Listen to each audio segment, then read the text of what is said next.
this is the 10th chapter of our book rapid reader. Rapid reader का 10वां chapter दिख रहा है, लेकिन अगर हम लोग स्टोरी में बात करें तो ये 4 नंबर है स्टोरी, है ना। 3 स्टोरी हम लोग पढ़े ब्राह्मण्स वाला, और अगला स्टोरी जो है ये रविन्द्रनाथ टैगोर के जरिए लिखा गया एक स्टोरी जिसका नाम क्या है, द पैरोट्स टेल। कहानी की शुरुआत यहां से होती है। Once there was a bird. एक दफे की बात है कि कोई एक परिंदा था, और वो परिंदा कौन था, parrot. It was an utterly foolish bird. वो मुकम्मल तौर से एकदम मूर्ख परिंदा था, बेवकूफ था। अटरली का मतलब होता है कंप्लीटली। अटरली मीन्स कंप्लीटली, एकदम मुकम्मल तौर से वो कैसा परिंदा था, बेवकूफ था, मूर्ख था। It sang songs but did not read the scriptures। वो गाना तो गाता था लेकिन धार्मिक ग्रंथों को नहीं पढ़ सकता था। स्क्रिप्चर्स का मतलब होता है धार्मिक ग्रंथ में जो लिखा गया चीज हो, उस चीज को वो नहीं पढ़ सकता था। इस परिंदे के बारे में बोला जा रहा। इट फ्लू, ये उड़ता था। इट जम्प्ड, ये फुदकता था। But did not have the faintest sense of etiquette. लेकिन इसको अदब क्या होता है, तौर तरीका क्या होता है, इस चीज का जरा सा भी इसको इल्म नहीं था, जानकारी नहीं था। किसके बारे बोला जा रहा, वही परिंदे के बारे, है ना। तो फिर क्या हुआ, उसी जमाने में एक बादशाह था, एक किंग था।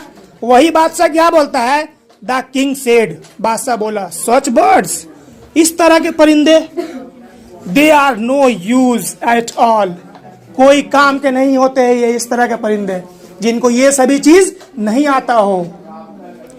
They only eat fruits in the orchards, बोल रहा बागों से, ये बागीचों से ये सिर्फ और सिर्फ फल खाते हैं। And the royal fruit market runs A deficit, और मार्केट में, बाजार में, शाही बाजार में फलों की कमी हो जाती है। मतलब ये परिंदा कितना यूजलेस है इस चीज पर बताया जा रहा। ओके, आगे क्या हुआ, तो अब बादशाह चाह रहा, जो किंग है, जो राजा है, वो ये चाह रहा है कि इस परिंदे को एजुकेशन दिया जाए, इसको एजुकेट किया जाए, इसको शिक्षा दिया जाए। He called the minister and commanded। तब वो एक मिनिस्टर, एक मंत्री को बुलाया और उसको हुक्म दिया। क्या हुक्म देता है, एजुकेट इट, इसको शिक्षा दो। किसको, उस परिंदे को, उसे तालीम सिखाओ, उसको हुक्म देता है। The king's nephew was given the responsibility of educating the bird। तो जो बादशाह का भांजा था, भगना था, उसको ये रिस्पॉन्सिबिलिटी, ये ड्यूटी दिया गया उस परिंदे को शिक्षा देने का। किसको दिया गया, नेफ्यू, मतलब उसका जो भांजा था। तो फिर क्या हुआ आगे, the scholars held long discussions. तब बहुत सारे स्कॉलर्स लोग आए, जो बुद्धिमान लोग थे, जो लर्नेड मेन थे उस टाइम के, बहुत सारे बुद्धिमान लोग आए। काफी डिस्कशन किया गया, बातचीत किया गया। किस चीज पर, द सब्जेक्ट बीइंग, जो मुद्दा था, मुद्दा क्या था, what is the reason behind the foolishness of this creature, कि इस परिंदे में इतनी ज्यादा मूर्खतापन है, इतनी ज्यादा बेवकूफी है, इसका वजह क्या है। इस चीज पर बहुत ही ज्यादा एक लंबा डिस्कशन हुआ, बातचीत हुआ। कौन किया बातचीत, स्कॉलर्स लोग, जितने उस टाइम के वाइज मैन थे, सभी लोग आए थे। तो कंक्लूजन, जाहिर सी बात है, कुछ ना कुछ निकला ही होगा। The conclusion was much learning could not be stored in the tiny nest that the bird could make with just chips and twigs. तो कंक्लूजन ये निकला कि बोला much learning could not be stored, बहुत ही ज्यादा विद्या, बहुत ही ज्यादा तालीम इसको नहीं सिखाया जा सकता। एक छोटा सा क्रिएचर है, एक छोटा सा ये परिंदा है। In the tiny nest that the bird could make with just chips and twigs. तिनका और टहनी, बोला तिनका और टहनियों के जरिए जो बनाया गया, ये जो परिंदा बनाया अपना घोंसला एक छोटा सा, उसमें बहुत ही ज्यादा तालीम को नहीं ढाला जा सकता, उसमें हम लोग तालीम को बहुत ही ज्यादा जमा नहीं कर सकते। ये कंक्लूजन निकल के आया। इसलिए फर्स्ट ऑफ ऑल तो हमें क्या करना पड़ेगा? फर्स्ट ऑफ ऑल सबसे पहले it was necessary to build a good cage for it. तो सबसे पहले क्या करना पड़ेगा? एक अच्छा सा पिंजड़ा हम लोग को बनाना पड़ेगा। एक बड़ा सा पिंजड़ा हम लोग को पहले बनाना पड़ेगा, ताकि उसको जो भी विद्या, जो भी शिक्षा दिया जाए वो आसानी के साथ उस पिंजड़े में समो जाए। ये काम, ये कंक्लूजन, ये निष्पक्ष निकला उस वक्त। फिर देर क्या हुआ? The scholar got amply rewarded and went home merrily. जब स्कॉलर सभी बुद्धिमान लोग आए और ये तमाम बात जो रखा, ऐसा ऐसा किया जाएगा तो सही होगा, तो उसको फिर बहुत ही ज्यादा इनाम से नवाजा गया और वो लोग खुशी खुशी अपना घर चले गए उस इनाम को लेके। एम्पली रिवॉर्डेड, एम्पली का मतलब होता है तशफी बख्श, ठीक है, मतलब ठीक ठाक, इतना मिला कि लोग खुश हो गए। एम्पली रिवॉर्डेड, रिवॉर्ड का मतलब सबको पता है, इनाम। तो जितने भी स्कॉलर्स थे सबको ठीक ठाक इनाम दिया गया और वो लोग घर अपने चले गए खुशी खुशी। अब जो पिंजड़ा बनाने का काम है वो काम शुरू हो रहा। उस काम को करने के लिए द गोल्ड स्मिथ सोनार स्टार्टेड बिल्डिंग द केज। सोनार काम शुरू किया और पिंजड़ा बनाने का काम वही लिया और वो पिंजड़ा बनाना शुरू किया। The cage turned out to be exquisite that everyone under the sun rushed to see it. कुछ दिन के बाद पिंजड़े को तैयार कर लिया गया। इतना शानदार पिंजड़ा बना कि उस वक्त जितने भी लोग थे वहां के, सब लोग उस पिंजड़े को देखने के लिए आए थे। लिविंग अंडर द सन का मतलब होता है दुनिया में उस वक्त या उस जगह पर रहने वाले तमाम लोग आए थे देखने के लिए उस शानदार पिंजड़े को। और सब जब आया तो क्या बोलता है? सम सेड, कुछ लोग बोलते हैं एजुकेशन इंडीड, वाकई तालीम हो तो क्या नहीं किया जा सकता। एजुकेशन इंडीड मतलब वाकई में तालीम ही सब चीज है। अदर सेड, कुछ लोगों ने ये कहा, क्या कहा? एजुकेशन और नो एजुकेशन, चाहे ये शिक्षित हो, चाहे इसको तालीम मिले या ना मिले, at least the bird has got the cage. कम से कम परिंदा को तो एक अच्छा पिंजड़ा मिल गया है। कुछ ये बात बोलता है, व्हाट अ लकी बर्ड, कितना ये खुशकिस्मत परिंदा है। ये बात बोला कुछ लोग उस वक्त जो आए थे। फिर अब देखो आगे क्या हुआ। The gold Smith got a bag full of rewards, he set out for home cheerfully. जब ये अपना गोल्ड स्मिथ जो था, सुनार था, वो अपना काम कर लिया, पिंजड़ा तैयार कर दिया, तो उसको झोला भर के इनाम मिला एकदम, और वो उसको लेके अपने घर खुशी खुशी चला गया। The pandit came to teach the bird, फिर एक पंडित को बुलाया गया उस बर्ड को, उस परिंदे को एजुकेशन देने के लिए, शिक्षा देने के लिए। He took a pinch of snuff and said, वो पंडित क्या क्या? पिंच ऑफ स्नफ का मतलब होता है टोबैको पाउडर। टोबैको पाउडर का एक चुटकी, तो जैसे होता है खैनी वगैरह, गुल वगैरह, तो वो एक चुटकी गुल लिया और बोला, क्या बोला? A few books won't do, इतने कम किताबों से ये काम नहीं हो सकता। मतलब इसको शिक्षा देने का काम जो है, उस शिक्षा देने में काफ़ी बुक्स, काफ़ी पुस्तकें, किताबें लगेंगी। तो फिर क्या हुआ? The nephew summon the scribes, तब नेफ्यू जो है वो किताबों को लिखने वालों को वो बुलाया। स्क्राइब का मतलब होता है जो, जैसे आपको पता है कि एग्ज़ाम वगैरह में जो वीएच कैंडिडेट होते हैं वो लिखने के लिए, मतलब विजुअली हैंडीकैप, तो उनको लिखने में दुश्वारी होती है, परेशानी होती है, तो वो क्या करते हैं कि अपने साथ एक हेल्पिंग हैंड, एक हेल्पर को लेके जाते हैं। मतलब वो जो बोलेंगे तो अगला इंसान जो रहेगा वो लिखेगा, तो उसको हम लोग बोलते हैं स्क्राइब, लिखने वाला।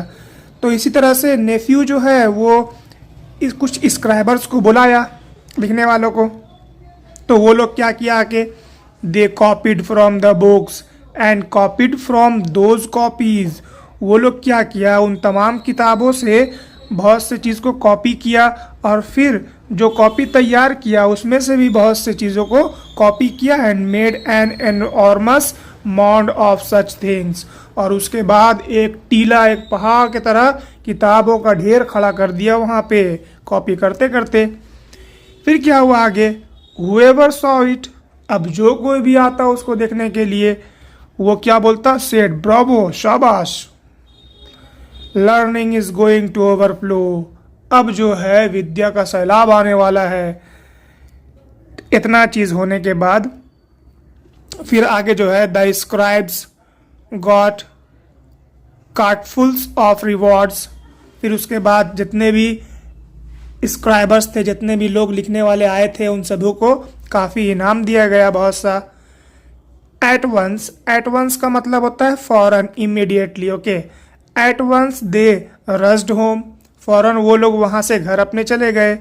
None of their descendants faced any poverty ever since. उसके बाद उनको इतना इनाम दिया गया कि उनके बच्चे, जो भी उनके संतान थे, उसको आगे कभी गरीबी देखना नहीं पड़ा। इतना उनको इनाम से नवाजा गया, इतना पैसा दिया गया उसको। आगे क्या हुआ, the nephew was always busy, जो भांजा था वो हमेशा ही बिजी रहता था। किस चीज़ में, doing endless numbers of things regarding the surveillance of the precious cage. उस जो कीमती केज बनाया गया था, पिंजड़ा, उसका देखभाल में बहुत से कामों में वो हमेशा बिजी रहता था। रिपेयर्स वर क्वाइट फ्रीक्वेंट, बार बार उसमें रिपेयर करवाया जाता था उस केज में, उस पिंजड़े में। अपार्ट फ्रॉम दैट, इसके अलावा there was washing and cleaning and polishing of the cage. इसके अलावा उस पिंजड़े को वॉश करवाया जाता था, धुलवाया जाता था, साफ करवाया जाता था, और पॉलिश का काम भी उस पर करवाया जाता था। एवरीवन एडमिटेड, हर कोई इस बात को अब मान लिया था, श्योर साइन ऑफ इम्प्रूवमेंट, हाँ पक्का इम्प्रूवमेंट इसमें अब दिख रहा है। इतने होने के बाद आगे, Many people were employed and to supervise them. बहुत सारे लोगों को काम पे लगाया गया, और बहुत सारे लोगों को उनको सुपरवाइज, उनको मशवरा देने के लिए काम पर लगाया गया। Many more people were employed, और फिर और लोग लगाए गए मशवरा देने के लिए काम पे, ठीक है ना। मतलब बहुत सारे लोगों को काम पर अब लगा दिया गया है। Each of them got a handful of coins every month and filled their chest with them. हर महीना तमाम लोगों को एकदम मुट्ठी भर, मतलब ढेर सारा इनाम मिलता, पैसा मिलता, और वो लोग उन पैसों से अपना तिजोरी भरते थे हर महीना। वो लोग, देयर ब्रदर्स, उनके सभी भाई, सिस्टर्स, उनके बहन, एंड कजन्स, उनके सभी चचेरे ममेरे खलेरे फुफेरे बहन, began to live in the great luxury happiness, सभी लोग शानदार जिंदगी गुजारने लगे, आरामदार जिंदगी, खुशी खुशी रहने लगे। The world lacks many things, इस दुनिया में बहुत चीज़ों की कमी है। Only fault finders are in plenty, इस दुनिया में सिर्फ और सिर्फ ज़्यादातर लोग वैसे हैं जो सिर्फ नुक्स निकालते हैं, गलतियाँ निकालते हैं। फॉल्ट फाइंडर्स का मतलब होता है गलती निकालने वाले लोग। बोल रहा गलती निकालने वाले लोग ही ज्यादा है इस दुनिया में। दे सेड, वो लोग क्या बोले, जो गलती निकालते हैं वो लोग क्या बोले, they said there are improvements of the cage all right, जो पिंजड़ा बना है हकीकत में इसमें जो भी इम्प्रूवमेंट किया गया सब ठीक है, एकदम ठीक है। But nobody cares for the bird, लेकिन कोई भी उस परिंदे पर अब तक ध्यान नहीं दे रहा। ये बात बोलता है। The words reached the Kings air, ये बात बादशाह के कानों तक चला गया। ये बात राजा सुन लिया। He called the nephew and said, वो अपने भांजे को बुलाया और उसको बोला, क्या बोला? What is this I hear, dear nephew? बोला, प्यारे भांजे, ये मैं क्या सुन रहा हूं? The nephew said, तब उसका भांजा जवाब देता है, क्या बोलता है? Your Majesty, if you want to know the truth, then call the goldsmith, send for the pandits and scribes, summon the repairmen and their supervisor. अगर आपको सच जानना है कि असल में किस तरह काम चल रहा, तो आप बुलाइए सुनार को, पंडित को बुलाइए, जो स्क्राइबर था, लिखने वाला जो बुक था उसको बुलाइए, रिपेयरमैन जो मिस्त्री था उसको बुलाइए, सुपरवाइजर जो मशवरा देने वाला था उसको बुलाइए, आप सबको बुलाइए। The fault finders can not make both ends meet and talk nonsense. ये लोग तो बस सिर्फ और सिर्फ नुक्स निकालते हैं और बेवकूफी वाली बात हमेशा बोलते हैं। तो आगे क्या हुआ फिर? The situation became crystal clear. तब सबको बुलाया, सब बोला कि हाँ हाँ हम अपना अपना सब काम कर चुके हैं, सब ये बात बोल दिया राजा के सामने। The situation became crystal clear to the king. बादशाह को समझ में आ गया कि नहीं, हालात एकदम ठीक ठाक है, सब काम सही चल रहा है। एजुकेट करने का काम किसको? उस परिंदे को एजुकेट करने का काम जो है, तालीम देने का काम, शिक्षा देने का काम एकदम सही चल रहा। एक गोल्ड नेकलेस, एक सोने का नेकलेस अडॉर्न द नेफ्यूज नेक। बादशाह अपने गले से एक सोने का नेकलेस उतारा और अपने भांजे को भेंट में दे दिया, उसके गले में पहना दिया। इतना खुश हुआ उसके काम से। The king wish to see for himself the lightning speed at which education was proceeding. बादशाह चाहा खुद से कि हम जाके एक बार देखें कितनी तेजी के साथ ये काम हो रहा है, उस परिंदे को एजुकेट करने का काम कितनी तेजी के साथ हो रहा है। बादशाह ये चाहा कि हम जाके एक बार खुद से देखें। सो वन डे, इसलिए एक दिन, he came to the education centre, जहां पे तालीम दी जा रही है, जहां पे शिक्षा दी जा रही है, वो उस मरकज, उस सेंटर पर पहुंचा। सनशाइन एडुकेयर तो वहां पे पहुंचा विथ हिज एंटायर। देखो एंटायर के बाद क्या लिखा, पढ़ो तो। एंटायर क्या लिखा हुआ है? एंटायर एंटोरेज है ना। This is entourage. Yes, this is entourage. ठीक है, ऐसे पढ़ेंगे इसको। करेक्ट प्रोनाउंसिएशन यही है, क्यों? बस करेक्ट प्रोनाउंसिएशन है, ठीक है। जैसे आप लोगों को पता है वेडनेसडे नहीं होता है, वेंसडे होता है, तो इसका भी करेक्ट प्रोनाउंसिएशन क्या है? एंटूराज। ओके, तो फिर क्या हुआ? सो वन डे, इसलिए एक दिन, he came to the education centre, वो सनशाइन एजुकेशन सेंटर गया with his entire entourage of friends. Entourage का मतलब होता है group of people who support और stand with a famous person. जैसे फेमस पर्सन हो गया राजा, राजा के साथ कुछ लोग, दैट वाज द एंटूराज। ठीक है, तो राजा अपने दोस्तों के साथ गया, कंपेनियंस साथियों के साथ, एंड कोर्टियर्स और दरबारियों के साथ उस एजुकेशन सेंटर गया। As soon as he reached the entrance, जैसे ही वो वहां पे गया, there arose a chorus of bells, तब वहां पे अचानक घंटियों की आवाज आई। बेल्स, देखो कितना शानदार तरीके से यहाँ पे, कितना शानदार तरीके से उसका स्वागत को दिखाया है।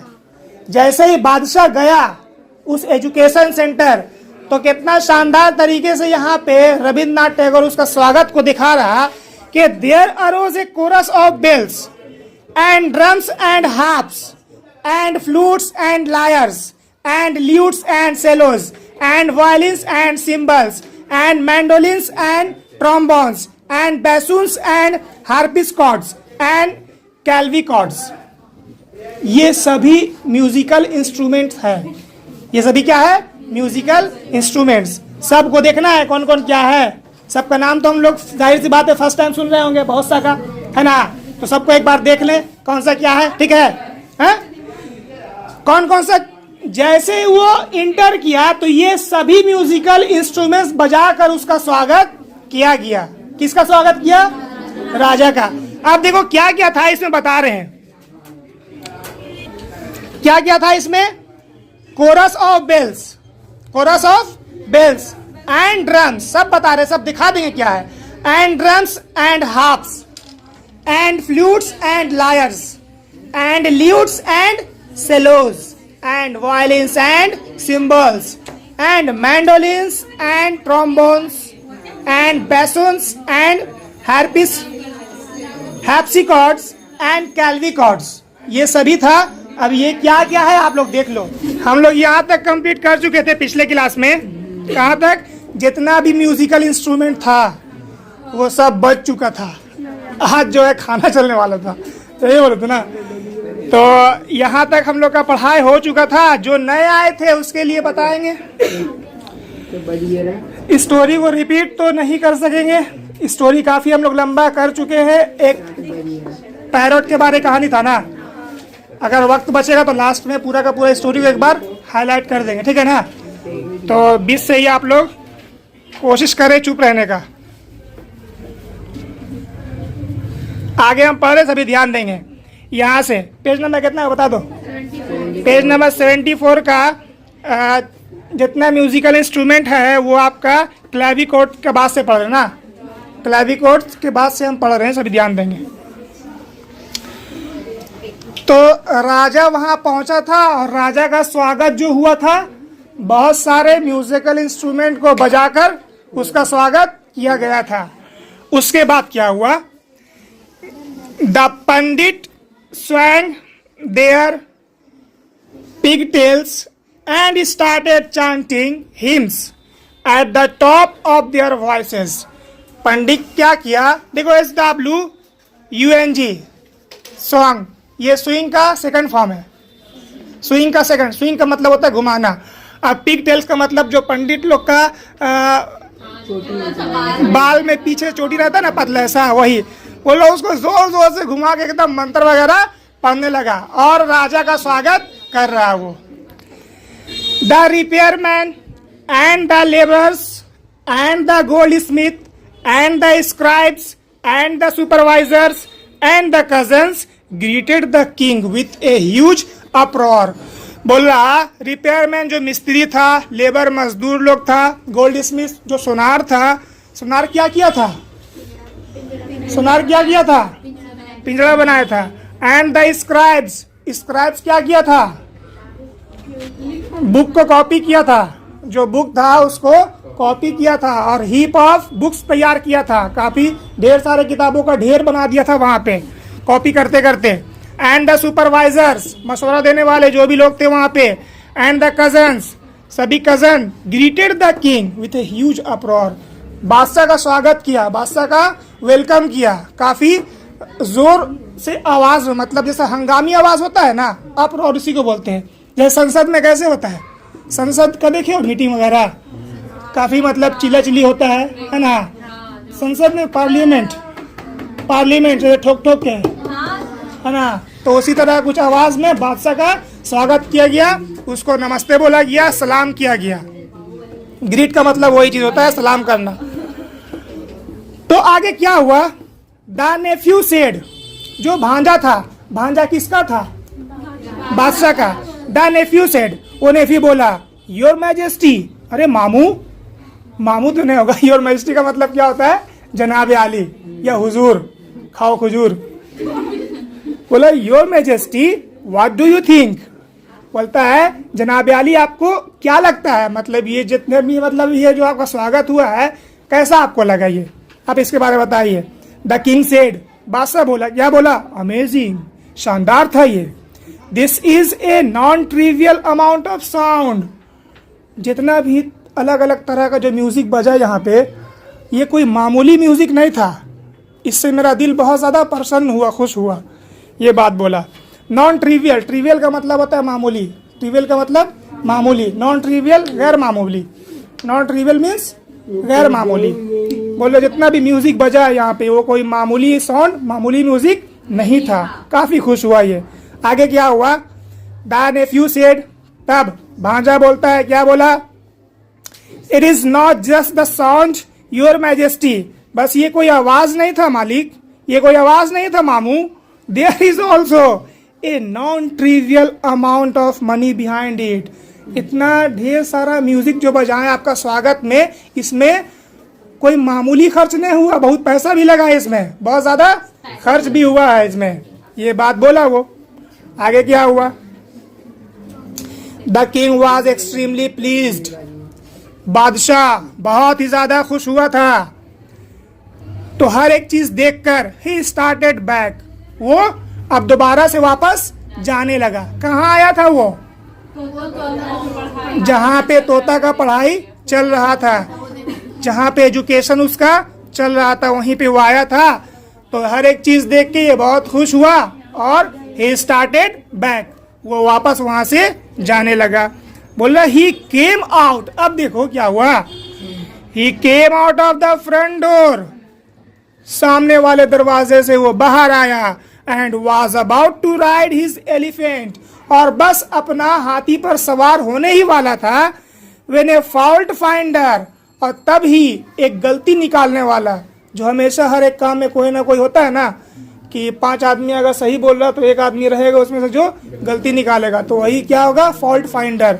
तो व्हेन अ फॉल्ट फाइंडर, तब उसी वक्त, who had been hiding in a bush, जो एक झाड़ियों में छुपा हुआ था, राजा उसको नहीं देखा था, वो कहाँ छुपा हुआ था? एक झाड़ियों में छुपा हुआ था। येल्ड, वहां से चिल्लाया वो, क्या बोला? Your majesty have you look at the bird, बोला हुजूर क्या आपने चिड़िया को देखा?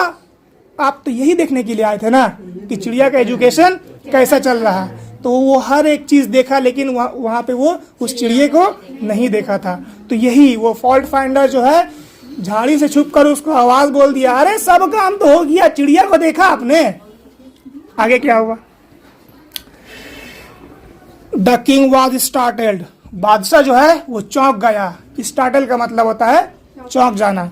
बादशाह जो है चौंक गया था। ही सेड, वो बोला, ओ आई फॉरगॉट, हाँ मैं भूल गया। I did not see the bird after all, मैंने चिड़िया को तो देखा ही नहीं। ये बात बोला कौन? बादशाह। तो क्या किया? He went in once again and told the pandit, फिर से दोबारा गया वही कोचिंग में। कौन सा कोचिंग था?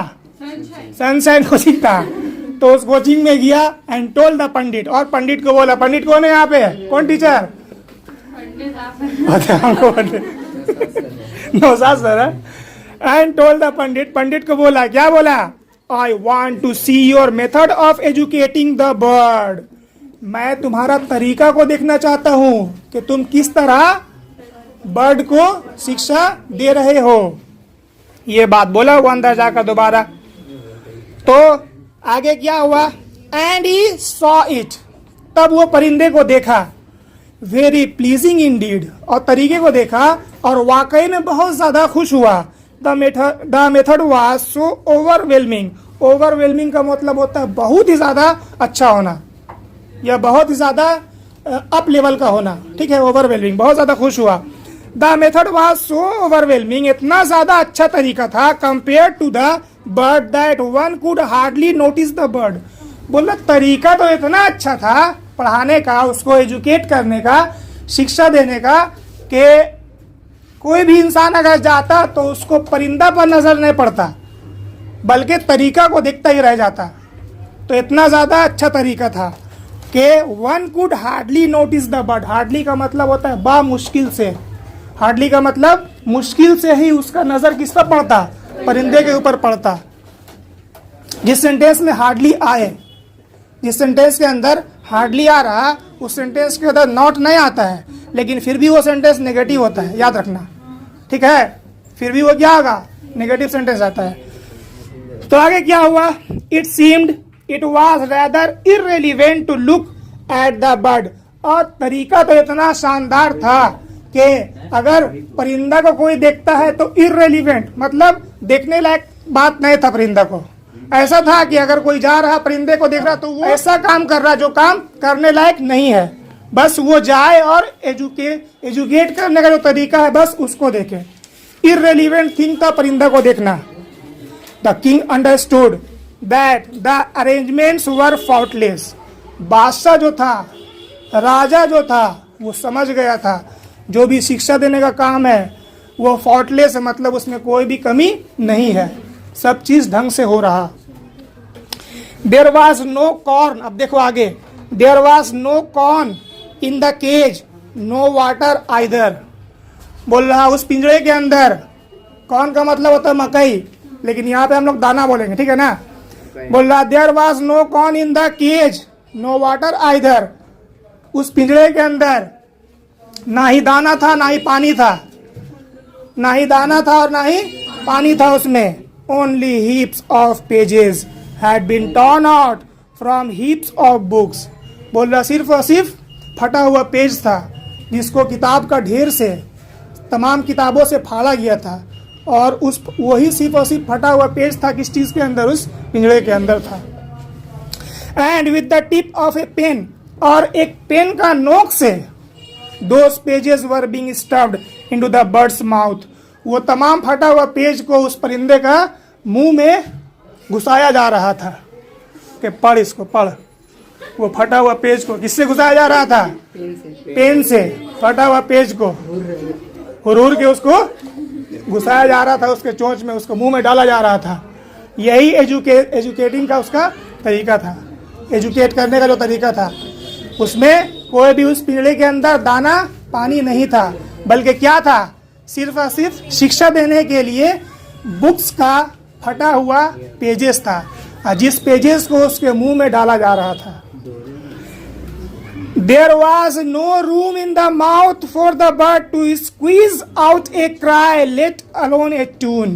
बोल रहा कि अब उस परिंदे के मुंह में इतना जगह नहीं था कि वो चीख सकता, वो आवाज निकाल सकता, इतना जगह नहीं था। It was really a terribly pleasing sight. बोल रहा काफी एक खौफनाक, खुश कर देने वाला मंजर था। टेरिबली प्लीजिंग, टेरिबली का मतलब होता है खौफनाक, अब प्लीजिंग साइट का मतलब होता है खुश कर देने वाला। वो तो उस चीज को देख के क्या हो रहा, खुश ना हो रहा, तो बड़ा ही खौफनाक, खुश कर देने वाला मंजर था ये। आगे देखो, दिस टाइम, इस वक्त, बिफोर माउंटिंग द एलिफेंट, अब उस एलिफेंट मतलब राजा अपना हाथी पर सवार होने से पहले, the king ordered the air pulling expert to pull the fault finders ears severely. King जो है, राजा जो है, अपना एक एक्सपर्ट को बोला, कौन एक्सपर्ट? जो कान खींचता था, ठीक है, मतलब सजा के तौर पर जो कान वगैरह टानता था, जो सजा देता था, उसको वो ऑर्डर दिया, हुक्म दिया, जाओ जो बेटा चिल्लाता है झाड़ी के पीछे से, उसको बुला के कान एकदम जोर से टानो, उसका सब काम तो ठीक ढंग से हो रहा, ये बात बोला, उसको सजा दो। आगे क्या हुआ? इन रादर रेस्पेक्टेबल एंड प्रिडिक्टेबल वे, बोल रहा बजाय इसके बहुत ही सम्मानजनक तरीके से, मतलब इज्जत के साथ, मालूम है, प्रिडिक्टेबल मतलब जिसके बारे आप गुमान कर सकते हो, उस तरीके से। The bird became half dead as the days passed. वो परिंदा दिन जैसे गुजर रहा था, वो परिंदा तकरीबन अधमरू हो चुका था, आधा वो अब मर चुका था। दाना पानी दे रहा था उसको, जिंदा रहेगा नहीं, अधमरू हो चुका था। लेकिन तमाम लोग उसको एजुकेट करने में लगे थे, और एजुकेट किस तरह कर रहे थे? बस उसके मुंह में पेपर डाल के, बुक्स का फटा हुआ पेजेस डाल के उसको एजुकेट कर रहे थे। बहुत ही तंजिया अंदाज में इस कहानी को लिखा गया है। कैसा ही कुछ होता है इंसानों की ज़िंदगी में, ऐसा ही कुछ सिमिलरली होता है कि बोझ बना दिया जाता है पढ़ाई को। लेकिन रविन्द्रनाथ टैगोर का सोचना क्या था? जो चीज़ आपका नेचुरल है उसी चीज़ को आप अपना वे बनाइए एजुकेशन के लिए, जिस चीज़ में आपको मन लगता है ना। मतलब बुक्स का लोड आप पे न हो, इसलिए तो अब सरकार जो है इस चीज़ को अपना रही है। और शनिचर के दिन, यहाँ तो नहीं पता, लेकिन बिहार वगैरह के स्कूल्स में शनिचर का दिन को पता क्या बोलते हैं? Bagless Saturday. बैगलेस सैटरडे मतलब उस दिन जो है ना, बच्चा बिना बैग का आएगा, बच्चा अपना बुक लेके नहीं आएगा। बैगलेस सैटरडे, आके बच्चा खेलेगा कूदेगा वहाँ पे, खेल कूद के जरिए पढ़ाई होगा। ये सब चीज़ को ढाला जा रहा है एजुकेशन में, और ये सब चीज़ को हर एक गवर्नमेंट को फॉलो करना चाहिए। आगे देखो क्या हो रहा। तो अब जो है जैसे जैसे दिन गुजर रहा वो परिंदा अधमरू होता गया, उसका बॉडी में अब जान नहीं रहा। The guardians understood that the situation was hopeful. लेकिन जो गार्जियंस थे, देखने वाले थे, उनको ऐसा लग रहा था कि सिचुएशन अभी उम्मीद है, मतलब बचने का उम्मीद है, ऐसा वो सोच रहे थे। बट लेकिन स्टिल अब तक फिर भी एज इट्स बैड हैबिट्स वर, कि उसके अंदर अभी भी कुछ खराब आदतें मौजूद थी। क्या आदत था खराब परिंदा का? The bird looked at the morning sun and flapped its wings in a very objectionable manner. जब भी सुबह होता तो सुबह का उगता हुआ सूरज को देख के वो परिंदा अपना पंख फड़फड़ाता था। ऑब्जेक्शनेबल मैनर का मतलब होता है कि ऐसा तरीके से जैसे दूसरा लोग अगर उसको देख रहा तो उसको गुस्सा आ जाए, ठीक है ना, वो ऑब्जेक्शन करे, ये तरीका सही नहीं है। तो इस तरह से वो सुबह का सूरज को देख के अपना पंख फड़फड़ाता था। कौन? वही परिंदा। Some days it was even found to make an attempt to break the rods of the cage with its sickly beak. बोला कुछ दिन तो ऐसा भी नोटिस किया गया, जो वहाँ एडमिनिस्ट्रेटर था, जो देखभाल करता था, बोल रहा वो एक दिन क्या देखा कि कुछ दिन तो ऐसा भी देखा गया कि जो केज था, पिंजरा था, उसका रॉड को वो परिंदा अपने चोंच से तोड़ने का कोशिश कर रहा। ये भी चीज़ देखा वो लोग, ये उसका खराब आदत में था। आगे देखो क्या होता है। द एडमिनिस्ट्रेटर सेड, एडमिनिस्ट्रेटर बोला व्हाट ऑडेसिटी, क्या ये पागलपन है, क्या ये बेवकूफ़ी वाला हरकत है। इमीडिएटली द ब्लैक स्मिथ, तब क्या किया, फौरन बुलाया किसको? ब्लैक स्मिथ मतलब लोहार को। ब्लैक स्मिथ मतलब लोहार, गोल्ड स्मिथ मतलब सोनार। The blacksmith came to the education department with bellows and fire and hammer and chisels. बोल रहा उसी वक्त फौरन बुलाया गया लोहार को।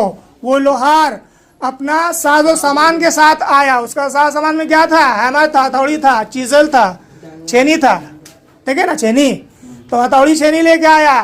बेलोज एंड फायर, जो आग मतलब आप लोग देखे होंगे लोहार वगैरह के पास आग को हवा देने के लिए कुछ मशीन टाइप का होता है, ठीक है। तो हवा देने के लिए जो मशीन होता है ना, उसको बोलते हैं बेलोज। तो वो भी लेके आया, हथौड़ी लेके आया, छेनी लेके आया। His hits were absolutely spectacular। बोल रहा जितना मतलब जोर जोर से वो मारा था वो बड़ा ही शानदार था। An iron chain was manufactured and the wings of the bird were cut off। बोल रहा वहीं पर वो एक लोहा का चेन बनाया था, ठोक ठोक कर मार मार कर एक लोहा का चेन तैयार किया और उसका पर को वहीं पर काट दिया, उड़ा दिया पर को उसका। आगे देखो क्या हुआ। The Kings relatives shook their heads gravely and said। बोल रहा कि जो भी राजा का रिश्तेदार था वो लोग बड़ा ही गमगीन होकर अपना सर को इस तरह से हिला के बोलता है इन दिस लैंड, इस जमीन पे, इस दुनिया में, यू सी, जैसा कि आपको पता है, the birds are not only stupid but ungrateful as well. बोल रहा परिंदा लोग सिर्फ और सिर्फ बेवकूफ नहीं होता है बल्कि नाशुक्रगुजार भी होता है इस दुनिया के अंदर परिंदे। Then the pandits came with a pen. तब पंडित आया किस चीज के साथ? एक हाथ में पेन लेके आया, in one hand and a spear in another, और दूसरे हाथ में एक नोकीला सा औजार था, एक नोकीला औजार था दूसरे हाथ में। And did something which would really call education, और कुछ ऐसा किया जो हकीकत में बोला जा सकता है कि तालीम से जुड़ा बात है, या तालीम वही था, शिक्षा था, जिसको हकीकत में शिक्षा कहा जा सकता है। आगे देखो। The blacksmith became very well to do.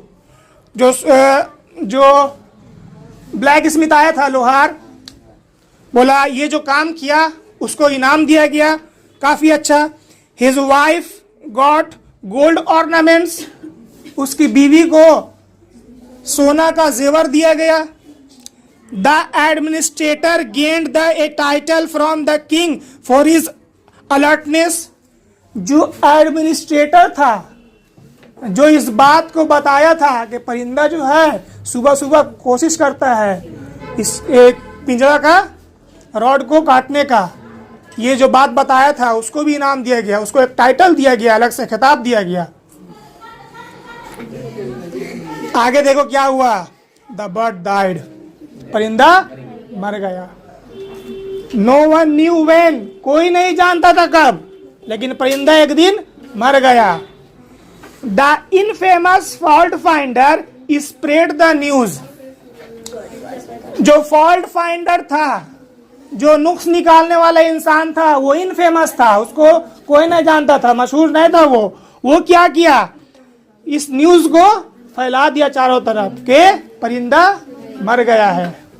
The bird has died, इस न्यूज को फैला दिया कि परिंदा मर गया है। The king called the nephew and asked, राजा जो है अपना भांजा को बुलाया और उससे पूछा, क्या पूछता है, डियर नेफ्यू, प्यारे भांजे, what is this that I hear, ये मैं क्या सुन रहा हूं कि परिंदा मर गया। द नेफ्यू सेड, तब भांजा बोलता है, योर मैजेस्टी, मामा जान, the birds education is now complete, परिंदा का जो तालीम था, शिक्षा था, वो अब मुकम्मल, वो पूरा हो गया है, वो मर गया। The king asked, does it still jump, बादशाह उससे पूछा, राजा पूछा, क्या वो अब तक फुदकता है। उसके बाद क्या है, द नेफ्यू सेड, तब उसका भांजा बोला, गॉड फॉरबिड, भगवान माफ करे, नहीं। डज इट स्टिल फ्लाई, वो पूछा राजा कि क्या अब तक वो उड़ता है। ही सेड नो, वो बोला नहीं, अब नहीं उड़ता है वो। Does it Singh any more, क्या अब तक वो गाना गाता है। ही सेड नो, अब वो गाना नहीं गाता। फिर सवाल पूछा, does it scream if it doesn't get food, जब उसको खाना नहीं मिलता तो क्या वो चिल्लाता है अब तक। ही सेड नो, नहीं, अब वो नहीं चिल्लाता। द किंग सेड, तब बादशाह बोला, bring the bird in, I would like to see it, परिंदे को लेकर आओ, मैं उसको देखना चाहता हूँ, ये बात बोला। फिर आगे क्या हुआ, द बर्ड वॉज ब्राउट इन, उस परिंदे को लाया गया राजा के पास। विथ इट, इसके साथ, came the administrator, the guards, the horseman, इसके साथ एडमिनिस्ट्रेटर आया, गार्ड्स आए और घोड़सवार भी आए। The king felt the bird, जब उस परिंदे को राजा के सामने लाया गया तो वो राजा उस परिंदे को छूकर महसूस किया। It did not open its mouth and did not utter a word, वो अब अपना मुंह नहीं खोल रहा था और ना ही कुछ बोल पा रहा था। अब उसको शिक्षा मिल गई थी, अब वो सब ये ख़राब आदतें उसके अंदर नहीं रह गई थी। Only the pages of books stuffed inside इस स्टमक रेज्ड ए रफलिंग साउंड, अब उसका जो पेट था वो फटे हुए पन्नों से भरा हुआ था और उस पन्नों से खड़खड़ाहट की बस आवाज़ आ रही थी।